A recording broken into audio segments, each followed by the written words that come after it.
A year ago, Queen Elizabeth II, Britain's longest reigning monarch, died peacefully at Balmoral Castle.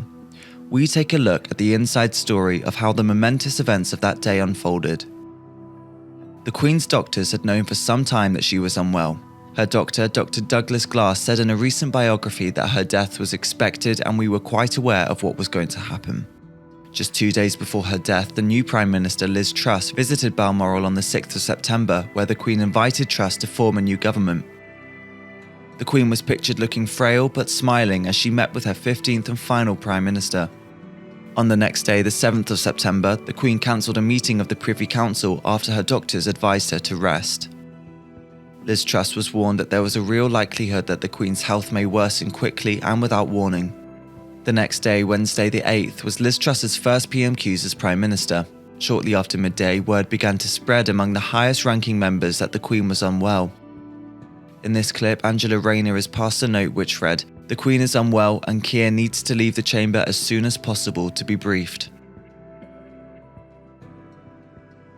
Shortly afterwards, Buckingham Palace released a statement to the public at 12:32 p.m, saying that doctors were concerned for the Queen's health. Less than 20 minutes later, they added that Prince William, Andrew, Edward and Sophie were en route to Balmoral, whereas Charles, Camilla and Princess Anne were already there.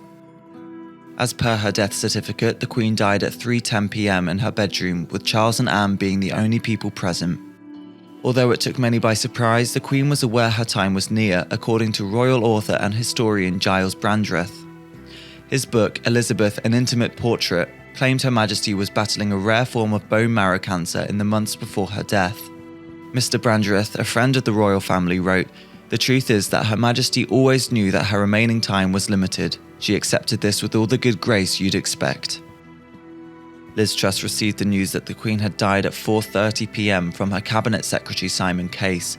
It set in motion the cascading process where the news is first shared with family and the top officials within the UK and across the Commonwealth. At 6:30, Hugh Edwards, who was dressed in a black tie, announced to the nation and to the world that the Queen had died. A few moments ago, Buckingham Palace announced the death of Her Majesty Queen Elizabeth II. The Palace has just issued this statement. It says the Queen died peacefully at Balmoral this afternoon. Liz Truss, in her first major speech as Prime Minister, spoke to the UK, heralding the passing of the second Elizabethan age. We are all devastated by the news that we have just heard from Balmoral. The death of Her Majesty the Queen is a huge shock to the nation and to the world. Queen Elizabeth II was the rock on which modern Britain was built. Our country has grown and flourished under her reign.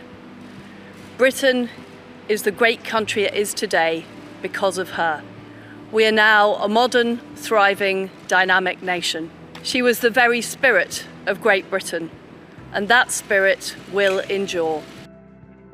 Huge crowds gathered outside Buckingham Palace to pay their respects to the late monarch, where they stood around in contemplation. As the momentous day drew to a close, both monarchists and republicans across the UK began to come to terms with the historic passing.